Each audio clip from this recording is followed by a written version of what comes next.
Alhamdulillah wa syukurillah la hawla wa la quwwata illa billah. Asyhadu an la ilaha illallah wahdahu la syarika lah wa asyhadu anna Muhammadan abduhu wa rasuluhu alladzi la nabiyya ba'dah. Allahumma shalli ala Muhammadin wa ala ali Muhammad kama shallaita ala Ibrahim wa ala ali Ibrahim wa barik ala Muhammadin wa ala ali Muhammad kama barakta ala Ibrahim wa ala ali Ibrahim innaka Hamidum Majid. Faqala Allah Ta'ala fi kitabihil karim, a'udzu billahi minasyaitonir rajim. Ya ayyuhalladzina amanu taqullaha haqqa tuqatih wa la tamutunna illa wa antum muslimun. Wa qala Rasulullah sallallahu alaihi wasallam, aksiru min hadhihi laddah, yakni al-maut. Al-hadis. Puji dan syukur kita panjatkan kehadirat Allah Subhanahu wa taala. Alhamdulillah atas limpahan nikmat, karunia, taufik dan hidayah dari Allah Subhanahu wa taala. Pada kesempatan pagi hari ini kembali kita diberikan waktu, sehat dan kesempatan oleh Allah Azza wa Jalla. Mudah-mudahan semua ilmu yang telah diberikan oleh guru-guru kita menjadi ilmu yang bermanfaat, ilmu yang membawa kebaikan dunia dan akhirat, ilmu yang membuat kita semakin yakin pada janji dan ketentuan Allah Subhanahu wa taala bahwasanya hanya orang-orang yang mengingat Allah sajalah mereka akan mendapatkan ketenangan hati dan jiwa pada diri-diri mereka masing-masing. Mudah-mudahan kita termasuk di antara hamba-hamba Allah Azza wa Jalla yang diberikan iman pada saat hidup dan diwafatkan dalam keadaan Islam. Amin ya Allah ya Rabbal Alamin. Tema kita kali ini adalah angan-angan orang yang sudah meninggal. Angan-angan artinya sesuatu yang diharapkan. Bisa jadi terjadi, bisa mungkin terjadi, atau bisa jadi tidak akan pernah terjadi. Ada angan-angan yang bisa kejadian, disebut realistis. Ada angan-angan yang tidak mungkin terjadi, namanya adalah ilusi. Jadi sekali lagi, angan-angan yang sangat mungkin terjadi itu disebut realistis. Sementara angan-angan yang tidak mungkin terjadi itu adalah ilusi. Seperti ketika burung jatuh cinta pada ikan. Itu realistis atau ilusi? Ilusi. Kenapa dinyatakan ilusi? Karena dua makhluk yang berbeda di tempat tinggal dan alam yang berbeda tidak mungkin akan hidup bersama. Ketika misalkan burung akan mengalah hidup bersama dengan ikan, mustahil. Karena burung membutuhkan udara, sementara ikan membutuhkan air. Burung tidak mungkin hidup berada di dalam air. Itu sebuah ilusi. Atau ketika misalkan ikan mengalah hidup dengan burung, sementara ikan tidak punya sayap, dia tidak akan mampu bernafas di udara karena kehidupannya hanya berada di dalam air. Maka hubungan cinta dan kasih sayang antara burung dan ikan hanya ilusi semata. Itu disebut angan-angan yang tidak mungkin terjadi. Tetapi ada angan-angan yang realistis. Kita menyebutnya dengan harapan, sehingga sangat mungkin ada harapan yang terjadi, ada juga kemungkinan harapan yang jauh dari ekspektasi. Bisa jadi jauh daripada keinginan.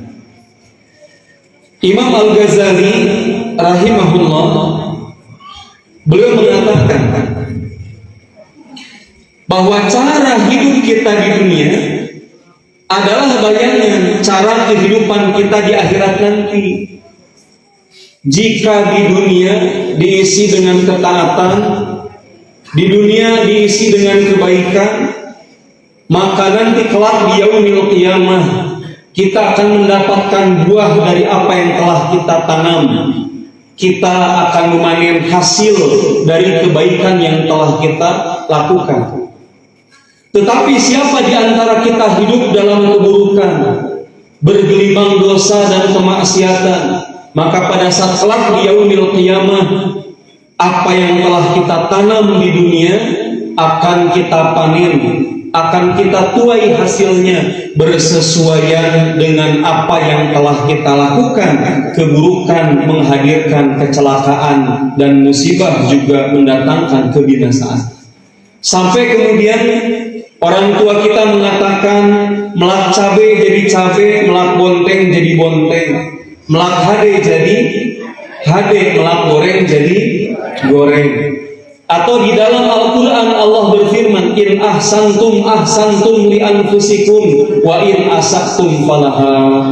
Setiap kebaikan yang kita lakukan kembali kepada diri kita, dan setiap keburukan yang kita kerjakan itu akan berdampak buruk juga pada diri kita sesuai dengan pilihan masing-masing. Jadi Bapak Ibu, anak santri sekalian, jika mau hidup kita di akhirat baik, tidak ada pilihan kecuali baiknya kehidupan kita saat di dunia. Maka siapa yang buruk dalam kehidupan di dunia, penuh dengan kemaksiatan, maka sejatinya nanti kelak di yaumil qiyamah tidak ada harapan untuk bisa menikmati kebahagiaan di dalam surga.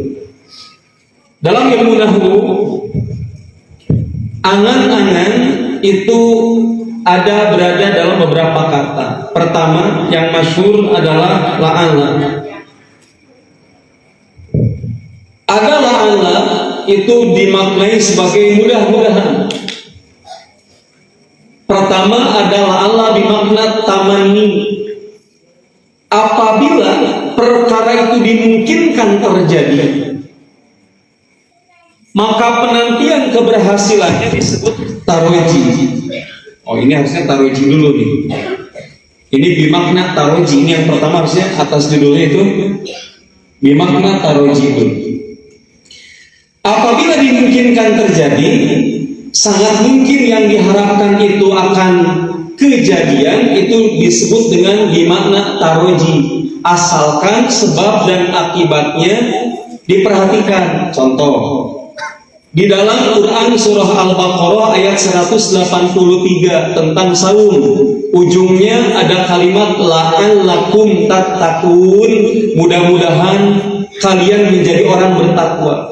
Berarti orang yang berpuasa benar, ya, sesuai dengan yang diaturkan oleh Allah, dicontohkan oleh Rasulullah, maka puasanya akan mendatangkan la'allakum tattaqun. La'alla di sana bimakna taroji. Atau ada juga la'allakum tashkurun, mudah-mudahan kalian bersyukur. Berarti jika dipenuhi syaratnya, la'alla tersebut akan kejadian, disebut dengan taroji.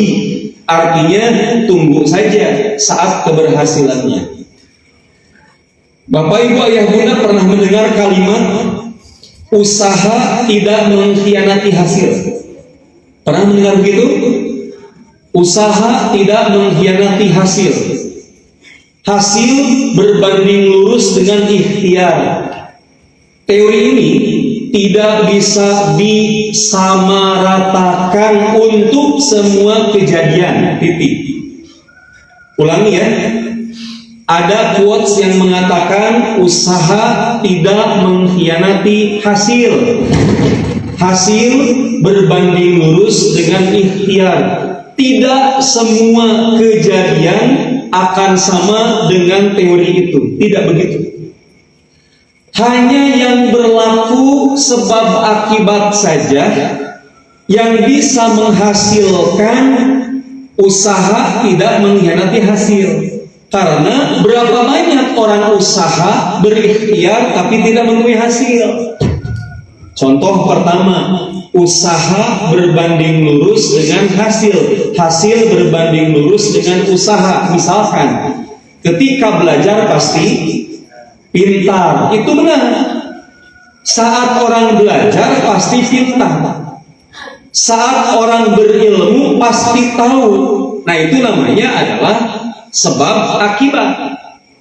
Berarti usaha tidak mengkhianati hasil. Usaha tidak akan mengkhianati hasil. Jika kita menjaga pola makan 4 sehat 5 wareg, 4 sehat 5 wareg, 4 sehat 5 kenyang, kita jaga itu, maka hasilnya adalah akan memperoleh fisik badan yang sehat. Setiap orang yang tidak jaga pola makan, pola tidur, ya, dan pola hidupnya, maka otomatis akan terancam kesehatannya. Itu benar. Usaha tidak mengkhianati hasil, hasil tidak mengkhianati ikhtiar. Tapi ada orang yang sudah bekerja keras tuh hasil-hasil. Ada orang yang sudah bekerja keras tidak berhasil karena bukan wilayah manusia. Contohnya apa? Bab rezeki. Hati-hati. Kita tidak boleh menyatakan begini kepada orang lain. Matana coba gerak ngarah hidup aya perubahan. Jika hidup mau ada perubahan dalam urusan rezeki, nah gitu, maka jaga sholatnya. Ini berbahaya. Nanti jika ada orang yang sholat sudah dijaga, takaran rezeki tidak berubah, dia akan nuntut kepada Allah. Katanya gitu, perbaiki sholat, rezeki akan luas, rezeki akan banyak. Ternyata saya sudah sholat, rezeki saya segini-gini, begitu. Jika orang sholat berbanding lurus dengan banyaknya nominal uang yang akan dia dapatkan, harusnya marbot masjid paling kaya di antara kita semua. Betul tak? Dasar umur-umur tinggal dan hidup di dalam masjid. Jadi tidak boleh memotivasi orang hijrah agar taat kepada Allah dan dijanjikan dunia. Nggak boleh. Sholat kira-kira loba duit, emang semudah ngepet gitu? Sholat itu semudah ngepet atau miara tuyul kata orang Sunda? Enggak begitu.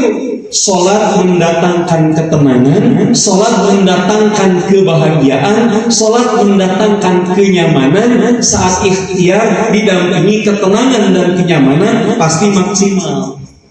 Jadi sholat bukan mendatangkan uang, titik. Nah itu berbanding lurus dengan apa? Itu mah tidak ada kaitannya dengan quotes yang pertama. Usaha tidak mengkhianati hasil, nggak ada kaitannya. Itu wilayah Allah. Itu wilayah Allah. Misalkan apapun yang sudah ditakdirkan Allah, meskipun kita tidak mau terjadi, tapi jika sudah ditakdirkan akan kejadian. Jika kita mengejar sesuatu yang kita inginkan tetapi tidak ditakdirkan oleh Allah, tidak akan pernah kejadian. Meskipun habis tenaga, habis waktu, habis materi, tidak ditakdirkan Allah, tidak akan kejadian gitu. Oleh karena itu harus sesuai harapan. Ini namanya taroji yang pertama. Kalau yang kedua, wa amat tamani. Nah sekarang la'ala bimana tamani. Kalau satu taroji, ya.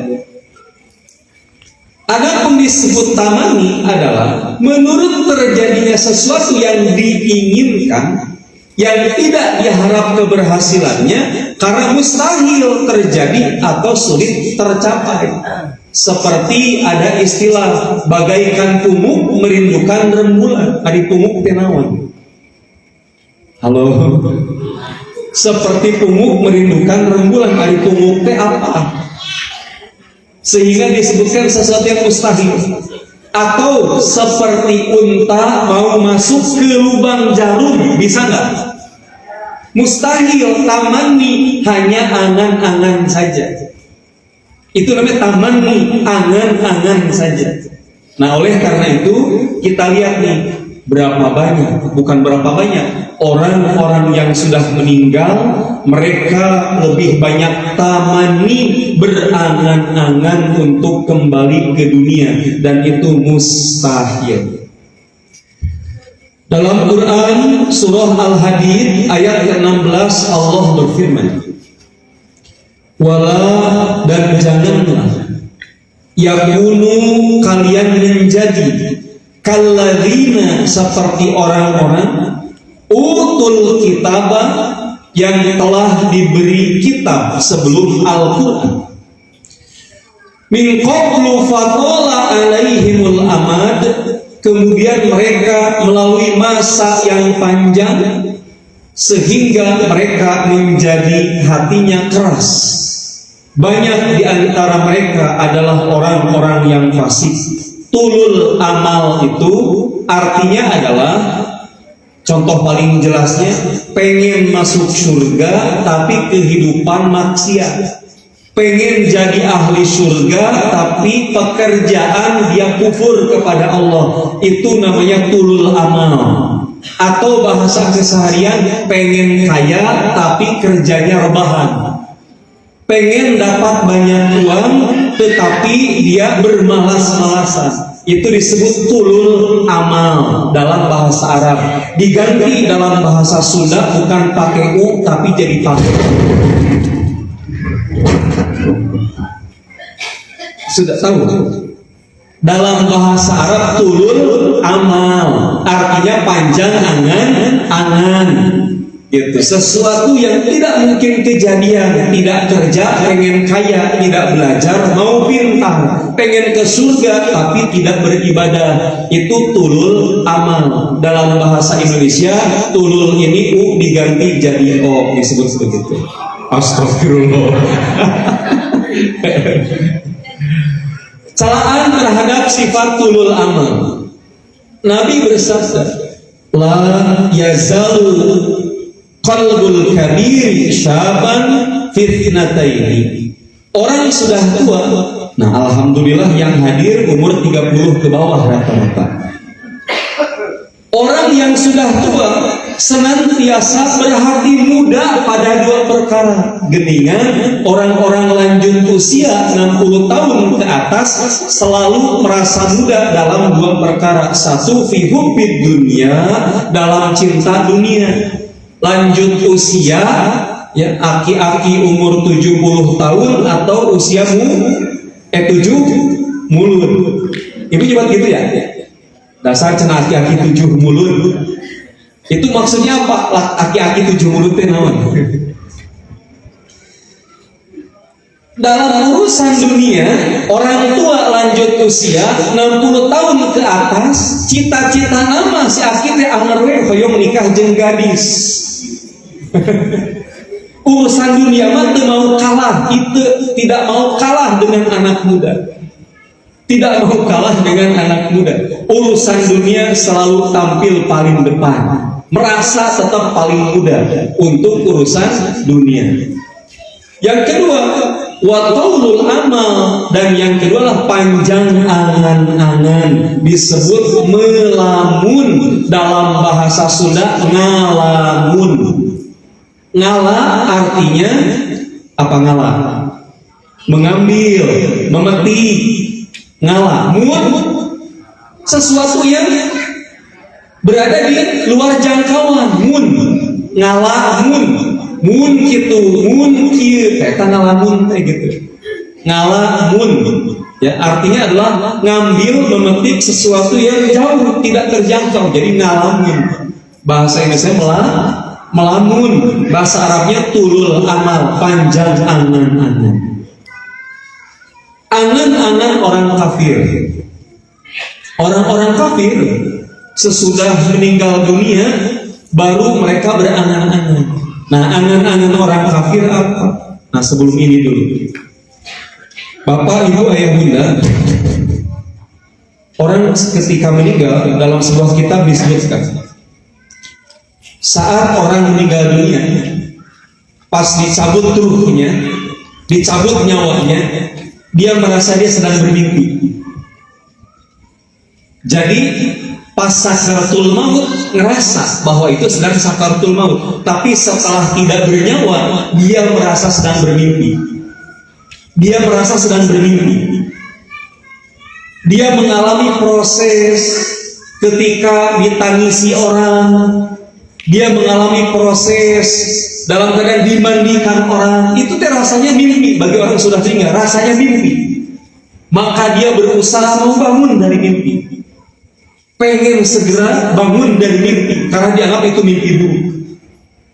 Tapi lanjutannya setelah dia merasa dikafani orang, dia bermimpi disolatkan orang, dia bermimpi masuk ke dalam keranda jenazah, dia mimpi masuk ke dalam liang lahat dan orang-orang meninggalkan, masih merasa mimpi.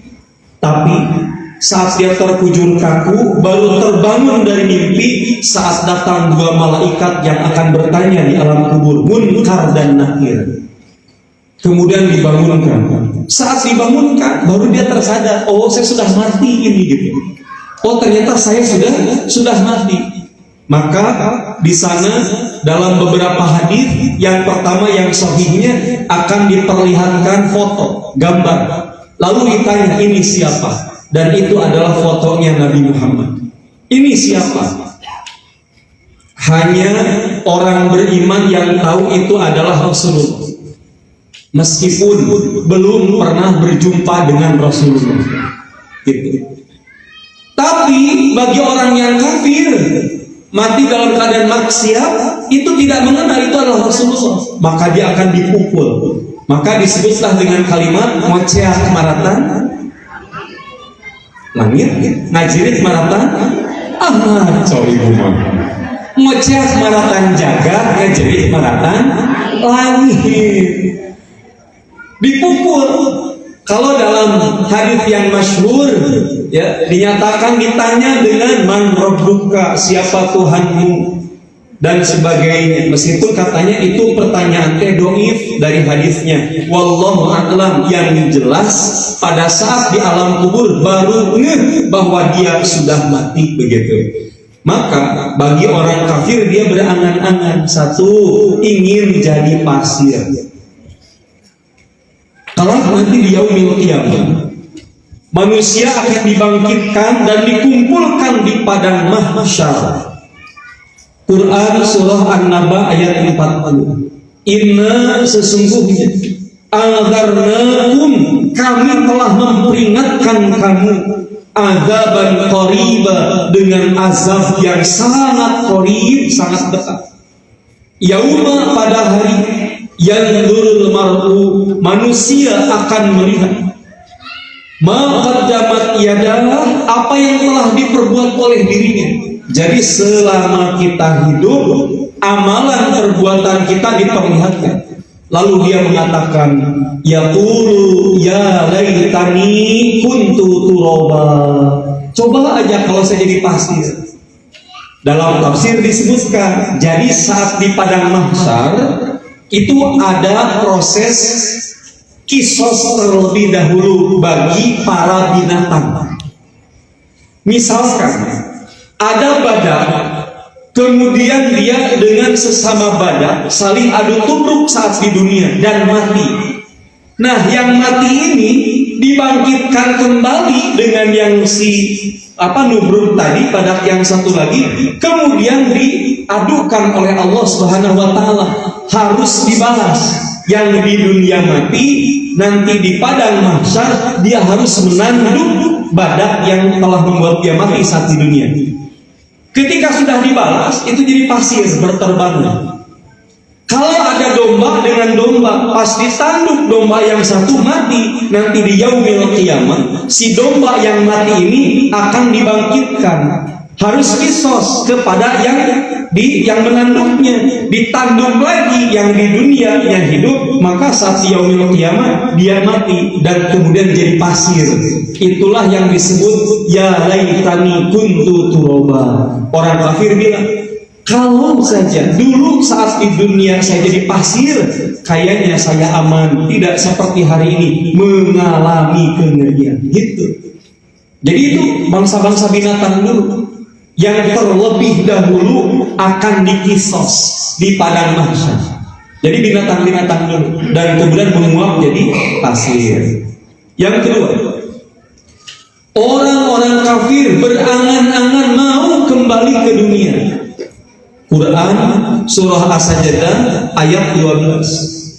Walau tara, jika kamu melihat, idzil mujrimuna, orang-orang yang berdosa, nakisu ru'usihim, mereka menundukkan kepala mereka, menundukkan pandangan mereka.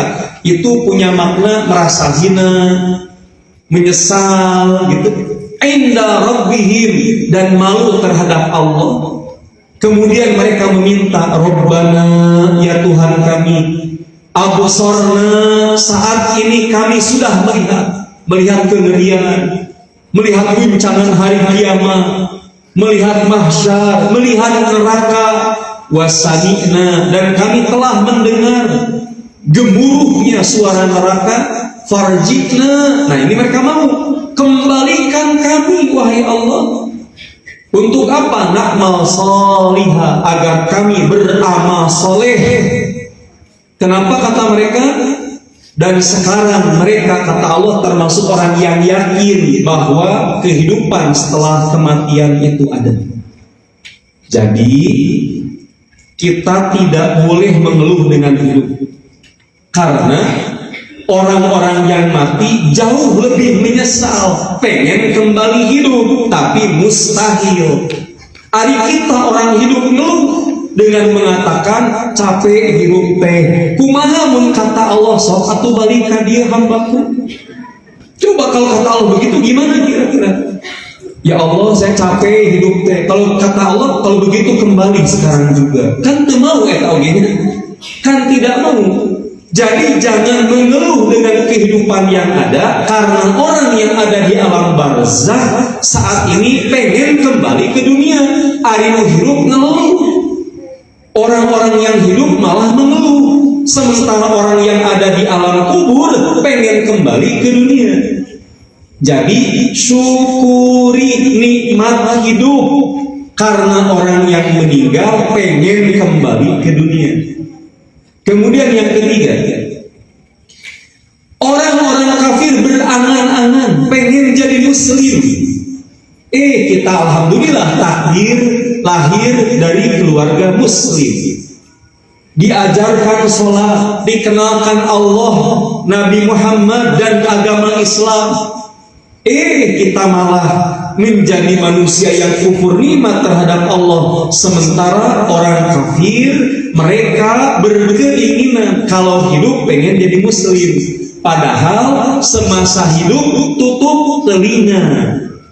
Saat ada dakwah, ada jalan hidayah, malah mereka tidak mau beriman dan tidak mau jadi muslim. Gitu. Quran surah As-Sajdah ayat 2 dan 3. Rubbama yawaddul ladzina kafaru, orang-orang yang kufur sering kali nanti di akhirat. Jadi beres kematian, mereka menginginkan seandainya mereka dulu di dunia menjadi muslim. Lalu kata Allah, biarkan mereka di dunia ini makan, senang-senang, dan dilalaikan oleh angan-angan kosong. Kelak mereka akan tahu akibat dari perbuatannya. Tidak perlu silau dengan dunia yang Allah berikan kepada orang kafir dengan segala kenikmatan dan kebahagiaannya. Tapi muslim wajib berusaha dan berikhtiar untuk mendapatkan rezeki yang halal dan banyak. Jadi muslim nggak boleh berpangku diri, udah muslimah target nage, memang takdir nage miskin, terus tidak berikhtiar maksimal, tidak begitu. Mereka mau jadi muslim. 4, ingin melaksanakan amal soleh. Quran surah Al-Mu'minun ayat 99 sampai 100. Orang-orang kafir berangan-angan hatta sehingga idza apabila jaa telah datang ahadahumul maut, kematian datang kepada mereka, qala mereka mengatakan rabbirji'un, rabbirji'un, Tuhanku kembalikan aku ke dunia. Lalu ada kalimat la'alli, nah ini la'alli bermakna tamani, angan-angan, ilusi, nggak mungkin terjadi, mustahil. La'alli, mudah-mudahan kalau aku kembali ke dunia, a'malu sholihan, aku akan beramal soleh. Ini orang kafir. Di dalam Al-Quran setidaknya ada 4 keinginan yang mustahil akan didapatkan oleh mereka. Lalu sekarang, adakah angan-angan orang beriman?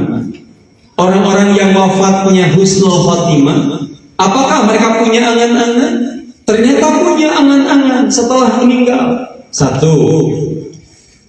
Orang mukmin, orang beriman setelah meninggal dunia, mereka berangan-angan. Apa yang pertama? Pengen sholat sunnah 2 rakaat saja. Mau diberikan kesempatan ke dunia, ya Allah kembalikan ke dunia, pengen sholat sunnah 2 rakaat saja. Lalu kenapa Pak meninggal lagi wahai Allah? Begitu mereka minta. Hadis riwayat Imam At-Tabrani, anna Rasulullah sallallahu alaihi wasallam, bahwasanya Rasulullah melewati sebuah kuburan. Faqala, lalu Nabi bertanya, tahu nggak kalian siapa yang ada di dalam kuburan ini? Lalu para sahabat menjawab, kuburan fulan wahai Allah, kuburan fulan wahai Allah, wahai Rasul. Lantas Rasulullah bersabda, 2 rakaat lebih dia cintai daripada apa yang tersisa dari dunia kalian. Hari kita beres sholat isya, tidak ba'diyah isya, hari tarawih dikerjakan. Kata para ulama, 2 rakaat ba'diyah isya lebih afdol daripada tarawih. Itu hadis Nabi. 2 rakaat ba'diyah isya lebih afdol daripada tarawihnya, lebih afdol daripada tarawihnya. Oleh karenanya, jika mampu, jika bisa, maka kalau mengerjakan yang sunat dengan yang sunat, cari mana yang paling afdol di antara keduanya. Sholat sunat subuh, pahalanya khairun minad dunya wa ma fiha, lebih baik daripada dunia dan isinya. Oleh karenanya, orang beriman meninggal husnul khotimah pengen kembali lagi ke dunia hanya untuk sholat sunat 2 rakaat. Gitu, Masya Allah. Hari kita ada waktu, ada kesempatan, 2 rakaat ini kadang kita lalaikan. Mereka hanya mau hidup saja 2 rakaat, kembali ke kuburan nggak apa-apa. Orang beriman nih, penyesalannya. Yang kedua, angan-angan orang beriman yang kedua, mau bersedekah, pengen bersedekah. Quran surah Al-Munafiqun ayat ke-10. Wa anfiqu mimma razaqnakum, belanjakan sebagian dari apa yang telah kami berikan kepadamu. Min qabli ayyatiya ahadakumul maut, sebelum datang kematian kepada salah seorang di antara kalian. Fayaqulu, itu mukmin yang meninggal dunia lalu berangan-angan. Apa angan-angannya? Rabbi, Tuhanku, laula akhartani ila ajalin qarib, mengapa engkau tidak tangguhkan kematianku sampai waktu yang dekat? Fa'asaddaqu wa akum minas sholihin, maka kalau sampai masih ada umur, saya mau sedekah wahai Allah, saya mau sedekah wahai Allah, dan aku akan jadi orang yang soleh dengan rajin sedekah. Bapak Ibu sekalian, orang beriman mau ketika meninggal dunia, kalau masih punya harta, mau disedekahkan. mau disedekahkan, sampai berharap pas meninggal dunia tidak ada lagi uang yang dia pegang karena sudah habis disedekahkan. Pada bawa uang sana? Ada bawa uang sana? Karunya tuh gitu, nggak bawa uang ya. Jadi orang beriman nyesel karena tidak diberi kesempatan untuk bersedekah setelah kematian mereka. Minta kepada Allah agar kembali hanya untuk sedekah saja. Masya Allah. Oleh karena itu, sedekah termasuk kata para ulama penghibur hati dan jiwa di alam barzakh. Sedekah ada dua. Sedekah wajib namanya zakat, sedekah sunat namanya infak. Sedekah wajib namanya zakat, sedekah sunat namanya infak. Zakat ada asnafnya, 8 asnaf disebut mustahik zakat, orang yang berhak menerima.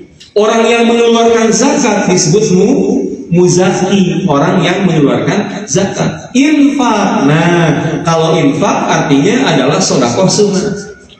Infak mah sedekah sunat.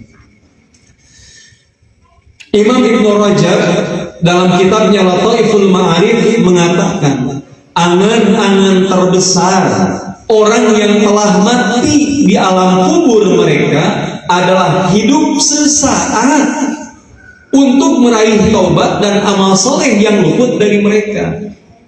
Sedangkan orang-orang masih hidup di dunia kita, kata beliau itu, justru menyia-nyiakan hidup mereka, sehingga umur mereka habis percuma dalam kelalaian. Bahkan sebagian mereka ada yang menghabiskan umur untuk bermaksiat kepada Allah. Banyak orang sibuk mikirin hidup enak, tapi lupa mikirin mati enak. Berapa banyak untuk urusan dunia diatur, ada jadwal, tata tertib, ada deadline-nya, ada targetnya untuk dunia, tapi untuk akhirat berapa banyak di antara kita lupa agar bisa mati enak. Muhammad bin Abi Umairah berkata, andaikan seseorang menghabiskan umurnya sejak hari dia dilahirkan sampai kematiannya saat tua renta dalam ketaatan kepada Allah, niscaya dia akan memandang kecil amalnya pada hari kiamat.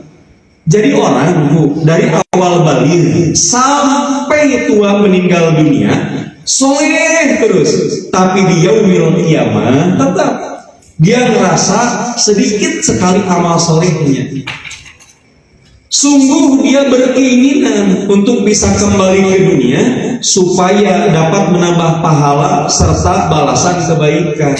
Maka nih yang hidup-hidup ini kita, ayo wattaqullaha mastata'tum, bertakwa kepada Allah sekemampuan. Apa yang kita mampu, bukan banyak amal, tapi ahsanu amalan. Liyabluwakum ayyukum ahsanu amala, bukan berlomba banyak amal, tapi ahsanu amala, amal yang terbaik. Ketiga, angan-angan orang beriman yang ketiga adalah mau memberitahu kaum atau keluarga yang masih hidup. Kalau misalkan ya, ada orang meninggal dunia di alam barzakh, lalu diberi nikmat oleh Allah. Dalam sebagian hadis disebutkan, nikmat kubur itu cirinya adalah dihadapkan ke sebelah kanan, lalu kemudian dibuka tirai surga yang akan dia dapatkan, lalu dia ditidurkan. Mimpi dia menikmati apa? Menikmati kenikmatan surga. Itu tidur terus, mimpi menikmati kebahagiaan di surga, ditidurkan. Itu namanya nikmat kubur. Kalau siksa kubur, dihadapkan ke sebelah kiri, dibuka tirai neraka, dan dia diberi mimpi buruk hatta ila yaum yub'atsun, sampai hari dibangkitkan. Nah, orang yang diberikan nikmat yang baik, nikmat kubur di alam barzakh, dia mau berkeinginan Quran surah Yasin ayat 26-27. Kemudian penduduk negeri dan ketika dikatakan oleh para malaikat, masuklah ke surga, dia ruh itu laki-laki mukmin berkata, alangkah baiknya kalau kaumku mengetahui, kalau anak keturunanku tahu kesolehan itu berdampak baik, diberikan, dimuliakan oleh Engkau ya Allah, saya pengen ngasih tahu biar mereka beriman.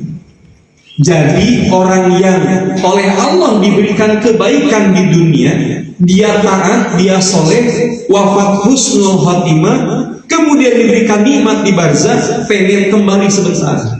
Untuk apa? Ngasih tahu anak dan keturunan, keluarganya agar beramal soleh, tapi tidak diizinkan. Hadis riwayat Imam Ahmad.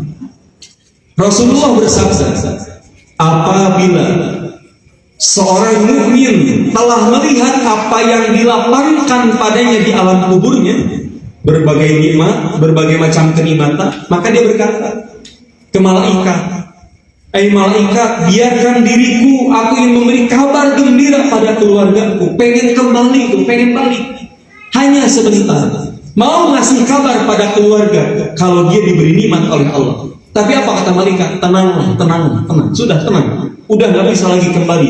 Biarkan keluargamu, biarkan saja. Sudah, kamu tenang. Bahkan dalam hadis yang lain disebutkan, orang yang ada di alam barzakh sesekali oleh Allah diberi kabar tentang perilaku dan amalan keluarganya yang masih ada di dunia. Jika anak-anaknya solih, solihah, malaikat kabarkan tuh ke orang di alam barzakh. Ada kabar di alam dunia, keluargamu, putra putrimu, keturunanmu soleh semua.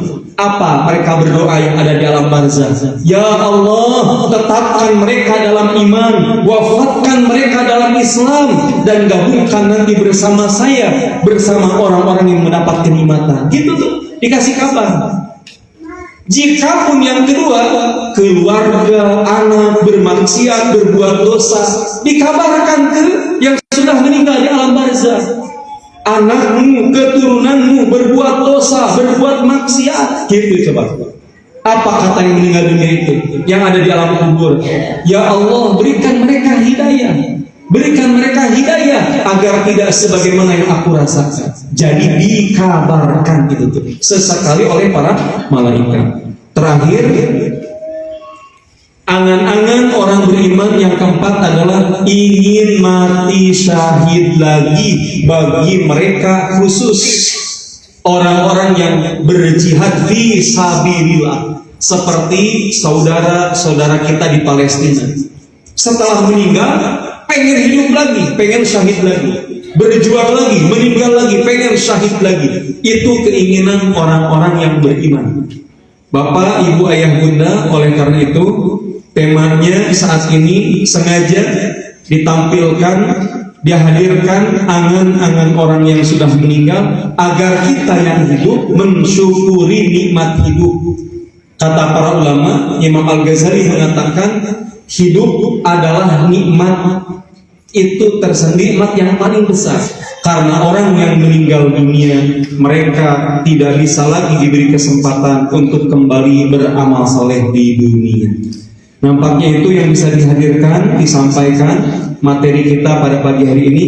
Semoga Allah Subhanahu wa Ta'ala memudahkan segala urusan kita, mengampuni dosa dan kesalahan kita, memberikan waktu dan kesempatan agar kita bisa bertaubat, berilmu, beramal soleh, sholat, bersedekah, yang dengannya kemudian kita tidak menyesal kelak di yaumil qiyamah. Akhirul kalam, Rabbana atina fid dunya hasanah wa fil akhirati hasanah wa qina adzabannar. Aqulu qouli hadza wa astaghfirullah li wa lakum. Wassalamu alaikum warahmatullahi wabarakatuh.